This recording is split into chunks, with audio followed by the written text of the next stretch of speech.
The date is March 15, 1943. A converted Liberty ship cuts through the cold Atlantic waters, heading west toward America. Below deck, packed into what were once cargo holds, sit 800 German prisoners of war. Most are from the Afrika Korps, Rommel's legendary desert fighters captured during the North African campaign. Among them is Oberleutnant Hans Werner, a 24-year-old tank commander from Munich. For the past 2 years, he's fought across the deserts of Libya and Tunisia, believing absolutely in the superiority of German engineering, German discipline, and ultimately, German victory. Now, standing on the deck as the American coastline appears on the horizon, Werner and his fellow prisoners are about to receive an education that will fundamentally alter their understanding of the war they've been fighting. This is not a story about combat. This is a story about a psychological shock so profound that it would help reshape the post-war world. Because what these German soldiers were about to witness wasn't just American industrial capacity. It was a glimpse into why Germany could never win this war. To understand the shock these men experienced, we must first understand what they believed about America. German propaganda, masterfully crafted by Joseph Goebbels' ministry, had painted a very specific picture of the United States. America was depicted as a nation in decline, a mongrel country weakened by racial mixing, corrupted by Jewish influence, and softened by democracy and capitalism. The German soldiers had been told that America was a land of gangsters and unemployment, where the Great Depression had never truly ended. More importantly, they'd been assured that America lacked industrial capacity. Yes, America was large, but it was inefficient. Its factories were poorly organized. Its workers were undisciplined. Its equipment was inferior to German engineering. The Führer himself had dismissed American industrial potential, famously calling America a nation of millionaires, beauty queens, stupid records, and Hollywood. Hans Werner believed all of this. Why wouldn't he? He'd seen German tanks, German aircraft, German weapons. He'd fought in a Panzer IV, a machine that represented the pinnacle of military engineering. He'd seen the Luftwaffe dominate European skies. He'd witnessed the Wehrmacht conquer nation after nation with ruthless efficiency. Even in defeat, captured in Tunisia, Werner and his comrades consoled themselves with certain truths. Germany was outmanned but not outclassed. The Allies had won through numbers, not quality. And America was barely a factor. Sure, they'd sent some troops, but how long could a soft, democratic nation sustain a real war? The ship approaches New York Harbor. Werner and several hundred other prisoners are allowed on deck to get fresh air. What they see next will begin to shatter everything they believe. The Statue of Liberty emerges from the morning mist. Werner barely notices it. What captures his attention, what captures every prisoner's attention, is what lies beyond. The New York skyline. Werner has seen Berlin, Munich, Paris, Rome. He considers himself worldly. But nothing has prepared him for this. The Empire State Building towers over Manhattan, the tallest structure in the world. Around it, dozens of skyscrapers create a jagged mountain range of steel and glass. The sheer scale is overwhelming. But it's not just the buildings. It's the harbor itself. As far as the eye can see, ships fill the water. Not warships, cargo ships. Dozens of them. Liberty ships being loaded with supplies, tankers filled with fuel, transport ships preparing to carry troops and equipment. Massive cranes line the docks, swinging cargo with mechanical precision. The activity is ceaseless, organized, overwhelming. Werner turns to his friend, Feldwebel Carl Schmidt. "This is just one harbor," he says quietly. "How many harbors does America have?" Schmidt doesn't answer. He's staring at a sight that seems impossible, a Liberty ship sliding down the ways at a nearby shipyard. These prisoners don't know it yet, but American shipyards are now launching an average of 3 Liberty ships per day. 3 complete cargo vessels. Every single day. A pattern is beginning to form in Werner's mind, but he pushes it away. This is just New York, he tells himself. This is America's largest city. It's not representative of the whole country. The ship docks. The prisoners are processed and prepared for transfer to inland camps. They're about to take a train journey that will complete their education in American industrial might. The prisoners are loaded onto a passenger train, not cattle cars, which surprises them immediately. German and Soviet treatment of POWs typically involved the most minimal transport possible. But here they are, sitting in actual passenger seats, albeit guarded. The train pulls out of New York, heading west. For the next 3 days, these men will cross America, and what they see will systematically destroy their understanding of the war. The first shock comes within an hour of leaving New York. The train passes through industrial New Jersey, and Werner presses his face against the window, trying to comprehend what he's seeing. Factories. Dozens of them. Hundreds of them. Massive industrial complexes stretching for miles, smokestacks pumping out columns of smoke, rail yards filled with freight cars. Through one chain-link fence, Werner spots rows upon rows of trucks, military trucks, painted in olive drab, lined up in perfect formation as far as he can see. How many trucks? Schmidt mutters beside him. Thousands, Werner replies. Just sitting there, waiting to be shipped. What Werner doesn't know is that these are GMC CCKW trucks, the famous deuce and a half. That will become the workhorse of the Allied war effort. American factories are producing them at a rate of 50,000 per month. Per month. More trucks in a single month than Germany's entire annual production capacity. As the train enters Pennsylvania, the industrial landscape becomes even more overwhelming. They pass through areas where the sky itself seems to glow orange at night from the blast furnaces of steel mills. One prisoner, a former steel worker from Essen, home of the Krupp works, begins to weep quietly. His neighbor asks what's wrong. The scale, he says. These mills, they're larger than anything we have. And there are so many of them. He's right. The prisoners are passing through the heart of American steel country, Pittsburgh, Bethlehem, Gary. These mills are producing steel at rates that dwarf German capacity. In 1943, America will produce 88.8 million tons of steel. Germany, by comparison, will produce 30.6 million tons. But it's not just the quantity that shocks these men. It's the modernity. Through the windows, they catch glimpses of electric arc furnaces, continuous casting operations, automated handling systems.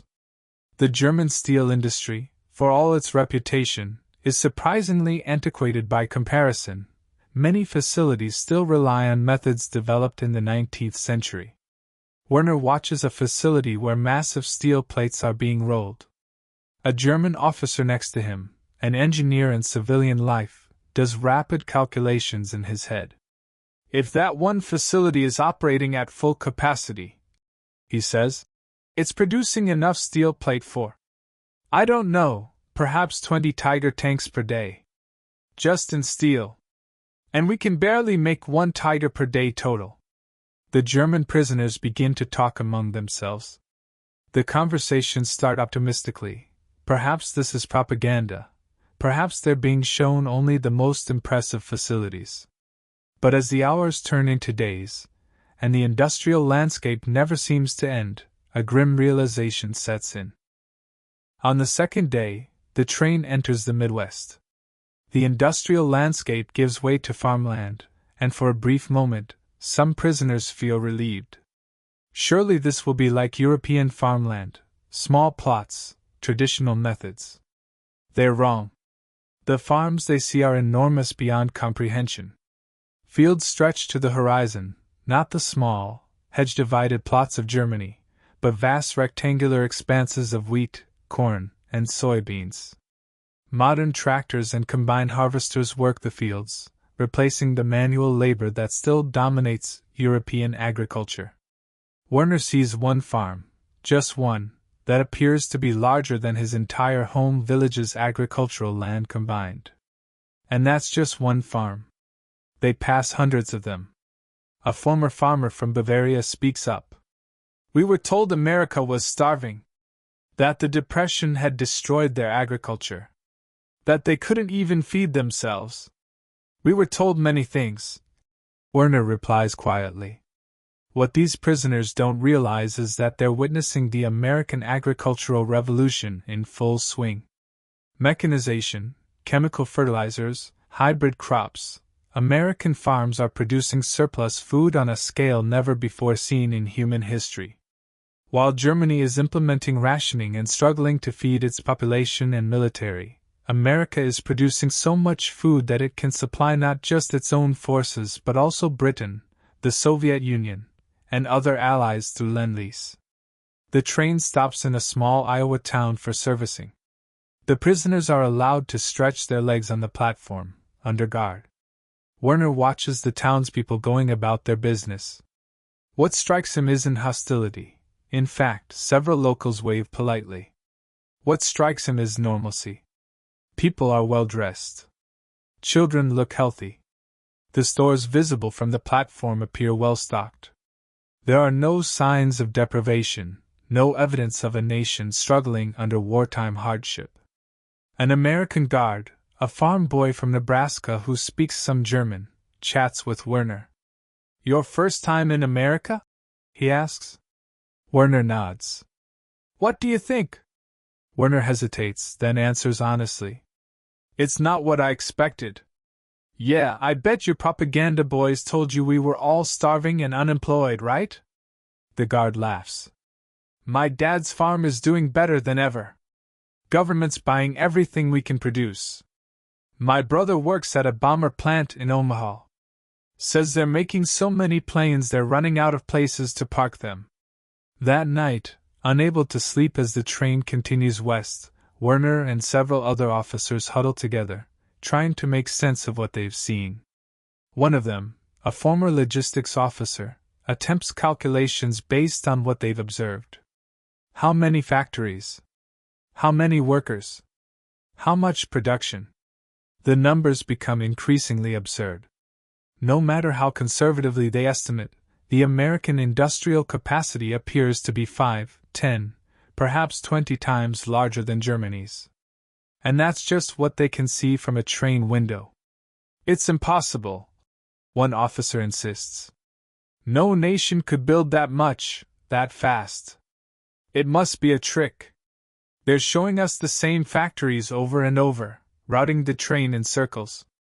But they have compasses. They can see the sun. The train is heading steadily west. These aren't the same factories. This isn't a trick. Another officer, a party member who had been a true believer, speaks up. His voice is hollow. Do you remember what we were told at the beginning of the war? That America was weak, that they couldn't produce, that democracy makes nations soft? Everyone nods. We were lied to, he says simply. Or our leaders didn't know. I'm not sure which is worse. Werner stares out the window at the American night. Small towns pass by, each one lit up with electric lights, casual, wasteful illumination that would never be permitted in wartime Germany. Even the small towns are electrified. Even the farms have electric lights. The scale of Germany's miscalculation is beginning to dawn on him. This isn't just about industrial capacity. This is about fundamental assumptions. Germany had entered the war believing in qualitative superiority, that German discipline, German engineering, German racial purity would overcome any numerical disadvantage. But what they're seeing suggests something far more troubling. America has both quantity and quality. Those aren't antiquated factories. Those aren't inefficient farms. This is a modern, mechanized, organized industrial colossus that Germany cannot match. And America entered the war less than 2 years ago. What will it look like in another 2 years? The train finally arrives at its destination, Camp Alva in Oklahoma. This is one of dozens of POW camps scattered across America, holding over 400,000 German prisoners by war's end. The prisoners file off the train, exhausted from the journey but alert, taking in every detail of their new surroundings.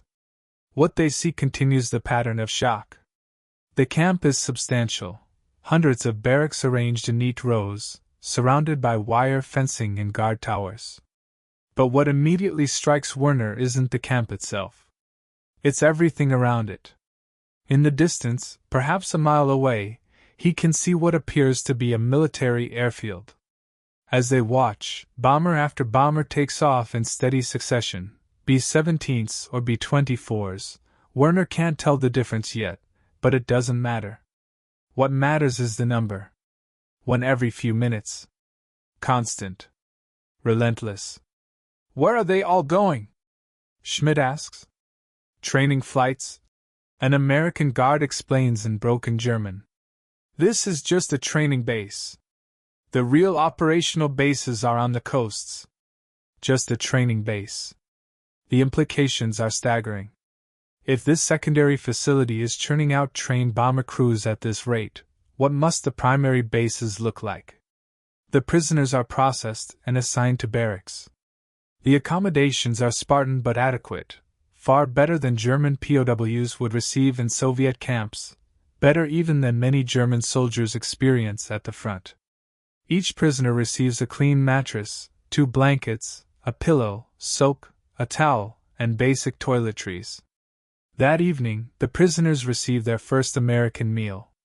The shock continues. The mess hall is large enough to accommodate hundreds of men. The prisoners queue up with metal trays, expecting the thin soups and black bread that characterized their final weeks in North Africa. What they receive instead seems like fantasy.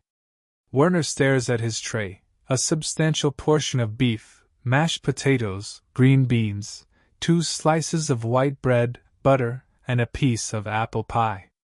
Coffee, real coffee, not ersatz, is available in unlimited quantities.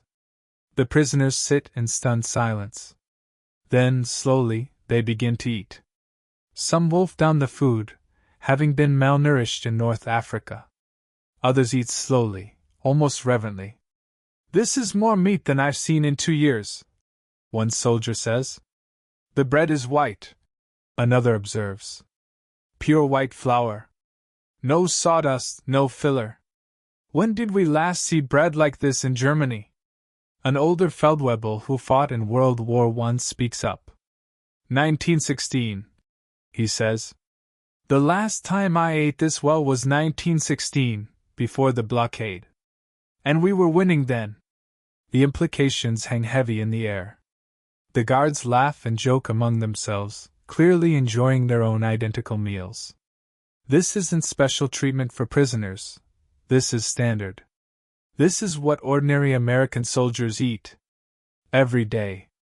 Werner thinks about his family back in Munich. His mother's letters, carefully censored, have hinted at growing food shortages. Rationing has become increasingly strict. The meat portions have shrunk. Coffee is a distant memory, replaced by acorn substitutes. And here, in a prisoner camp in the middle of nowhere, Oklahoma, they're being fed better than German soldiers at the front. Over the following days, the pattern continues. Every meal is substantial. The quality never wavers. The abundance is consistent. The prisoners actually begin to gain weight. Many had been malnourished after months in North Africa and the journey across the Atlantic. After 2 weeks of acclimatization, the prisoners are assigned to work details. Under the Geneva Convention, POWs can be required to work, provided the work isn't directly related to the war effort. Werner's group is assigned to work on local farms, harvesting crops. This, he thinks, will at least be familiar. Farm work is farm work, regardless of nation. He's wrong again. They're transported by truck to a large farm owned by a German-American family named Schmidt, no relation to his friend Karl. The farm is enormous, over 2,000 acres. The farmer, Otto Schmidt, speaks German fluently and treats the prisoners with distant but fair courtesy. What shocks Werner is the equipment. The farm has 3 tractors, large, modern machines. There's a combine harvester that can do the work of 50 men. The barn contains electric lighting, refrigeration, and even a radio. The farmhouse, visible in the distance, appears to have indoor plumbing and electricity. This is a farm. A single farm. And it has more mechanization than most German factories Werner has seen. Otto Schmidt addresses the prisoners in German. "You'll be working alongside my regular hands," he says. "You'll be paid 80 cents per day in camp scrip, which you can use at the canteen. Work hard, don't cause trouble, and we'll get along fine." 80 cents per day. It's almost nothing by American standards, but the prisoners later learn that German POWs in America are actually being paid, something that shocks them further. In German camps, prisoners work for nothing. As they work through the day, Werner observes the American farm workers. They're mostly older men and teenage boys. The young men are away at war. But they work with casual efficiency, operating machines that multiplied their productivity many times over. During a lunch break, and the lunch is substantial, sandwiches with actual meat, fruit, lemonade, Werner chats with one of the American workers, a 16-year-old boy named Tommy. "Your father fight in the war?" Werner asks in halting English. "Yeah," Tommy replies. "He's with Patton somewhere in Italy now. My older brother's in the Pacific, on a carrier." "You have brothers in both wars?" Werner struggles with the English. "Well, yeah. We're fighting Germany and Japan. My sister's even in the WWII, Women's Army Corps. She's a truck mechanic at a base in Georgia." Werner does the math in his head. This single American family has 3 children serving in the military, on opposite sides of the globe, and the farm is still operating at full capacity because of mechanization. The scale of American mobilization is beyond anything he imagined. On Sunday, the prisoners have free time. Many visit the camp canteen, where they can purchase items using the scrip they've earned from work. Werner expects the canteen to offer basic necessities, perhaps soap, writing paper, tobacco. What he finds is more like a small department store. There are racks of clothing, not just uniforms but casual clothes. Shelves of toiletries, multiple brands of soap, shaving cream, toothpaste. A selection of books and magazines in German. Writing supplies. Candy bars. Cigarettes of various brands. Even luxury items like wristwatches and fountain pens. But what truly astounds Werner is a corner of the canteen displaying American consumer products, Coca-Cola, chewing gum, comic books, baseball equipment, playing cards, harmonicas, and other musical instruments. "They have Coca-Cola," Carl Schmidt says, staring. "We're prisoners in a war camp, and they have Coca-Cola." Werner buys a bottle, paying 5 cents from his scrip. The sweet, carbonated drink is unlike anything he's tasted. It seems to encapsulate something essential about America, frivolous, excessive, yet somehow appealing. That evening, sitting in the barracks with several other prisoners, Werner opens a package he purchased, Wrigley's chewing gum. The packaging is colorful, cheerful, completely at odds with the gray, utilitarian packaging of wartime Germany. "I had a professor at university," Werner says slowly, "who taught us that America was a decadent nation that had sacrificed greatness for comfort. That democracy made nations weak and soft." He holds up the chewing gum package.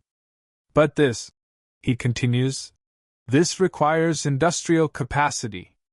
The machinery to produce it, the supply chain to distribute it, the economic surplus to sell it. And they're selling it in a prison camp, as an afterthought, while fighting a 2-front war against us and Japan." An older prisoner, a veteran of the Eastern Front, nods grimly. "I fought in Russia," he says. "I saw how the Soviets fight, with masses of men, tanks, artillery. Overwhelming numbers. Accepting terrible casualties. And I thought, we can outlast this. German quality will prevail over Soviet quantity. He pauses, looking around at the well-lit barracks, the well-fed prisoners, the casual abundance. But America, he continues, America has both. They have the numbers and the quality. And more than that, they have surplus. They're fighting us and Japan simultaneously, feeding Britain and Russia through Lend-Lease, and their civilians are still eating better than our soldiers. The truth is settling over the prisoners like a heavy fog. Germany cannot win this war. Not against this. Not against an enemy that has so much that they can casually provide prisoners with chewing gum and Coca-Cola while simultaneously outproducing the Reich in every category that matters. One of the most disorienting aspects of captivity for the German prisoners is access to information. In the camp, they're allowed to receive German-language newspapers, listen to certain radio broadcasts, and even watch newsreels, all carefully selected by American authorities, but far more information than they received under German military censorship. Werner becomes an avid reader of the Deutsche Kriegsgefangenen Zeitung, a newspaper produced specifically for German POWs. Initially, he's skeptical. Clearly, this is American propaganda. But as weeks turn to months, patterns emerge that are impossible to dismiss. The newspaper reports on the progress of the war, always from the Allied perspective. The invasion of Sicily. The fall of Mussolini. The relentless advance of the Red Army in the East. The increasing devastation of German cities from Allied bombing. What's striking isn't just the content, it's the specificity. The newspaper publishes photographs, detailed maps, casualty figures. Unlike German propaganda, which deals in vague optimism and unspecified victories, the American material is concrete, verifiable. But more than the war news, it's the domestic American news that shocks the prisoners. There are articles about labor disputes in American factories, strikes being negotiated, unions demanding better wages. There are political cartoons criticizing Roosevelt and his administration. There are opinion pieces debating war strategy. They publish criticism of their own government, Carl Schmidt says, incredulous. In a newspaper. During wartime, a political officer among the prisoners, a committed Nazi, tries to frame this as weakness. This is what democracy brings: disorder, lack of unity, degeneracy. But Werner and others aren't so sure. Or, Werner suggests carefully, it means they're strong enough that internal debate doesn't threaten them. We have unity because dissent means death. They have debate because they can afford it. Many of the prisoners eventually have opportunities to interact with German-American civilians, farmers who employ them, guards with German ancestry, even civilians who volunteer at the camps teaching English or organizing recreational activities. For Werner, a profound moment comes when he meets Heinrich Müller, a German immigrant who came to America in 1923. Müller owns a hardware store in the nearby town and occasionally visits the camp to sell goods. Werner asks him, in German, why he left Germany. No future there. Müller replies simply. After the First War, everything was chaos. No jobs, no money, no hope. I heard America needed workers, so I came. But don't you miss Germany? The culture, the tradition? Müller considers this. I miss some things. The beer, the Christmas markets. But miss living there? He shakes his head. I own my own business. My children go to good schools. We have a house with electricity, running water, central heating. My wife has a washing machine, a refrigerator. We own a car, a new car. He pauses, then adds, I'm not rich. I'm middle class. Normal. And I have things that German industrialists couldn't afford before I left. That's America. But the mixing of races, Werner says, repeating what he's been taught. The loss of German identity. Müller laughs, not unkindly. My children are American. They speak English better than German. They play baseball and eat hamburgers. And you know what? They're happy. They're free. They'll have opportunities one never dreamed of. He looks Werner in the eye. Whatever you were told about America destroying German culture, it's backwards. America lets Germans be successful.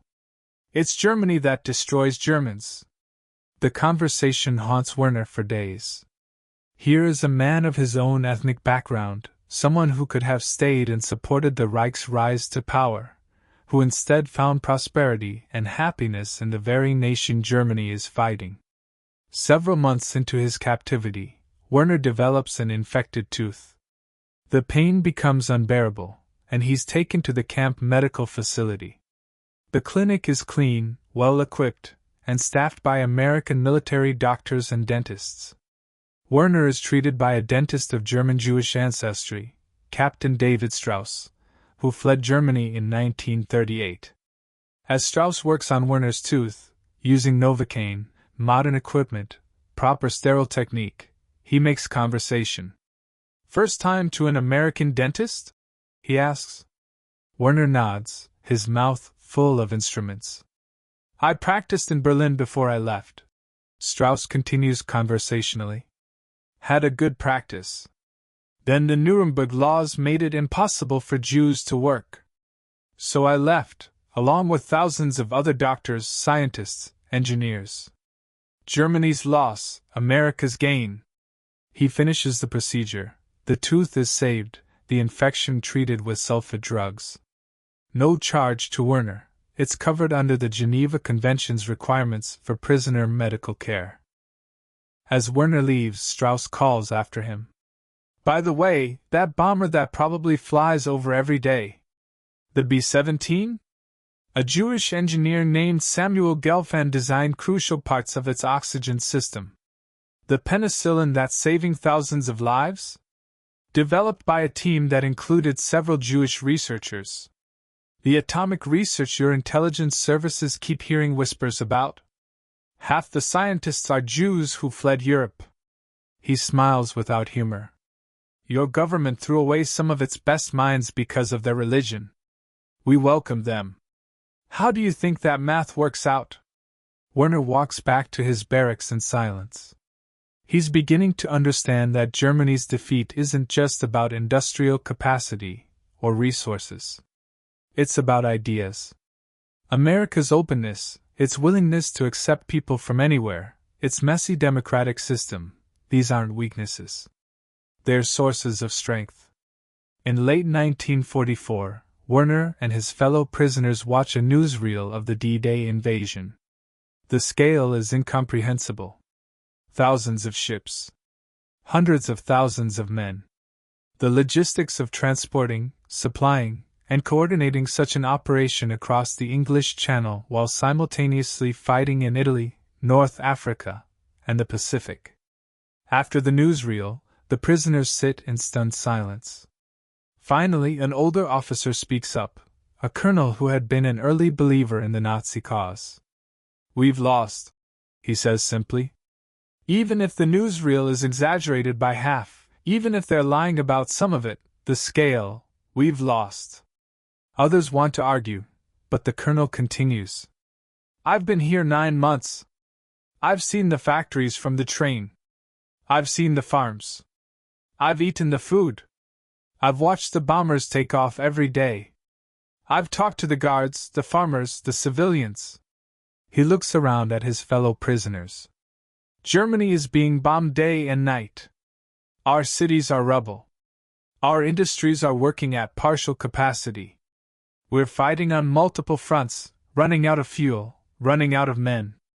Meanwhile, American prisoners in our camps are starving, and American soldiers here are complaining that the coffee isn't fresh enough." He stands. "The war is over. We just haven't surrendered yet. The only question now is how many more will die before we admit it." As 1945 unfolds, news from Europe becomes increasingly grim for the German prisoners. The Rhine is crossed. Berlin is encircled. And then, finally, on May 8, 1945, surrender. The prisoners gather in the camp's recreation hall to hear the news. Many weep, not from sadness at Germany's defeat, but from relief that the killing has finally stopped. Some still cling to propaganda about miracle weapons and last-minute victory, but most have long since accepted the inevitable. Werner sits with Carl Schmidt, both men lost in their own thoughts. "When do you think we'll go home?" Carl asks. Werner shakes his head. "Home to what?"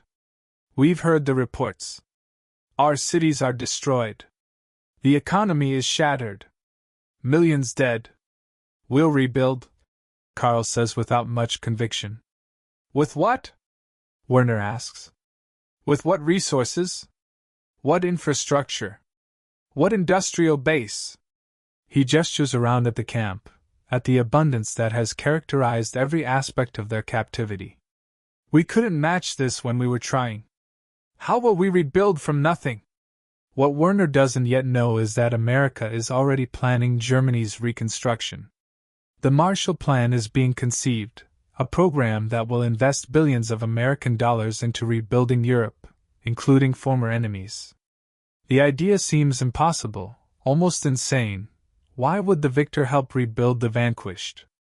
But it's quintessentially American, the same practical generosity that feeds prisoners well, the same long-term thinking that builds industrial capacity far beyond immediate needs. America understands something that Germany never grasped: building up former enemies into stable, prosperous democracies is cheaper than keeping them defeated and resentful. Over the following months, prisoners begin the slow process of repatriation. It's not quick, shipping is limited, priorities must be set, and authorities need to screen prisoners to identify war criminals and ardent Nazis. Werner and his fellow prisoners undergo extensive interviews. They're also offered educational programs, classes in democracy, American history, and surprisingly, practical skills for rebuilding Germany. Some prisoners dismiss these as propaganda, but many, Werner included, participate actively. He takes a class taught by a German-American professor on democratic governance. The professor doesn't pretend democracy is perfect. "Democracy is messy," the professor explains. "It's slow. It's frustrating. People argue constantly. But here's what it does: it gives everyone a voice. It creates systems where problems get addressed before they explode. It allows peaceful transfers of power. And most importantly, it makes government accountable to the people, not the other way around." He looks at the assembled prisoners. "Your country tried the opposite. Total unity, absolute obedience, perfect order. And where did it lead? To the most destructive war in human history. To genocide. To the complete destruction of Germany itself." Werner wants to argue, to defend something. But what? The regime he served led Germany to ruin. The propaganda he believed was systematically dismantled by reality. The superiority he assumed proved to be an illusion. Before his repatriation, Werner has a final conversation with Captain Strauss, the dentist who treated him. "Why did you join the American Army?" Werner asks. "You could have stayed out of it. You'd already escaped." Strauss considers this. "Because America gave me a chance when Germany wanted me dead. Because the country that welcomed me was fighting against the ideology that persecuted me. It seemed simple. Will you hate us forever? The Germans, I mean?" Strauss shakes his head. "I don't hate Germans. I hate Nazism. There's a difference. Some of my family died in the camps, I found out after the liberation. But I don't think that means every German is responsible." He pauses. "Here's what I think: Germany went down an evil path. But paths can change. Germany can rebuild, can become something better. It won't be easy, and it won't be quick. But it's possible." "How can you be sure?" "Because I've seen what America did. This country wasn't always great. It had slavery, it had discrimination, it still has problems. But it keeps trying to be better. It makes mistakes and corrects them. That's the secret, not perfection, but the ability to change. He extends his hand. Go home, Werner. Help rebuild your country. But build it differently this time. Build it as a democracy, as a nation of laws, as a place that welcomes debate instead of crushing it. Build it like America, in other words. Werner shakes his hand, surprised by the gesture of reconciliation. In late 1946, Werner finally boards a ship back to Europe. The journey gives him time to reflect on everything he's experienced. He thinks about the factories he saw from the train, producing goods in quantities Germany could never match. The farms that fed millions while still generating surplus. The abundance in a prison camp that exceeded German civilian life. The casual displays of technological and industrial might that never seemed to end. But more than that, he thinks about the ideas. Democracy messy but effective. Openness that attracts talent from everywhere. A system that tolerates criticism because it's strong enough to improve. Generosity born not from weakness but from confidence. The ship docks in Bremen. Werner steps onto German soil for the first time in 4 years. The city is ruins, partially cleared rubble, hastily erected temporary structures, people thin and weary. The contrast with America is stark, almost unbearable. He makes his way to Munich, traveling on damaged rail lines through devastated landscapes. His family's apartment building is still standing, miraculously, though damaged. His mother is alive, thinner than he remembers, aged beyond her years. His father didn't survive the war, killed in the bombing of a factory where he worked. That night, sitting in the cold apartment, there's no coal for heating, his mother asks him about America. Werner thinks about his answer carefully. He could tell her about the skyscrapers, the factories, the abundance. But what comes out is simpler. Muddy, he says. We never had a chance. Not from the beginning. And the terrible thing is, our leaders knew it. They had to know it. But they sent us to fight anyway. His mother nods slowly. She's lived through 2 world wars now. She understands. What happens now? She asks. Werner thinks about Captain Strauss's words, about democracy and change and building something better. No, he says. We rebuild. But differently this time. Hans Werner would spend the rest of his life in Germany, becoming a successful businessman in the post-war economic miracle, the Wirtschaftswunder. He never joined another political movement, never expressed nostalgia for the Nazi era, never claimed that Germany had been defeated by anything other than its own terrible choices. When asked about his time as a prisoner of war, he would say something that surprised many people. Those years in America taught me more than all my years in the Wehrmacht.